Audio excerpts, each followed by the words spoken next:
Unit 24 न्यूजच्या बातम्या आणि जाहिराती पाहण्यासाठी सबस्क्राइब करा, लाईक करा आणि बेल आयकॉनवरती क्लिक करा।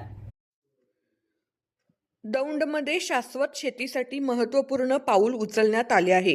23 फेब्रुवारी रोजी रोटरी क्लब ऑफ दौंड यांच्या पुढाकाराने पुणे जिल्हा परिषद, पंचायत समिती दौंड कृषी विभाग आणि SV बायोटेक यवत यांच्या संयुक्त विद्यमाने शाश्वत शेतीवर कार्यशाळेचे आयोजन करण्यात आले। या कार्यशाळेत प्रख्यात पर्यावरणवादी रोटेरियन राजेंद्र कुमार सराफ यांनी शेतकऱ्यांना शाश्वत पर्यावरण आणि पर्यावरण संवर्धनासाठी रोटरीच्या विविध उपक्रमांची सविस्तर माहिती दिली। तसेच रोटेरियन डॉक्टर विनोद कुमार पाटील यांनी मातीची सुपीकता टिकवून ठेवण्यासाठी आणि सेंद्रिय उत्पादन वाढवण्यासाठी जैविक खतांच्या वापराचे महत्त्व पटवून दिले।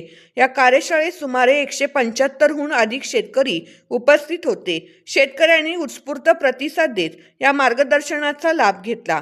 कार्यक्रमास block development officer Shri Arun Marbhal, कृषी अधिकारी श्री भाद्रोड, कृषी अधिकारी श्री दिनेश अडसूळ तसेच पंचायत समिती व कृषी विभागातील विविध अधिकारी उपस्थित होते।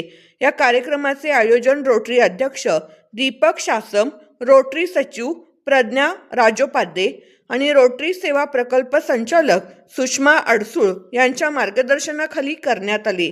दौंडमध्ये शाश्वत शेतीसाठी हा उपक्रम निश्चितच दिशादर्शक ठरणार आहे।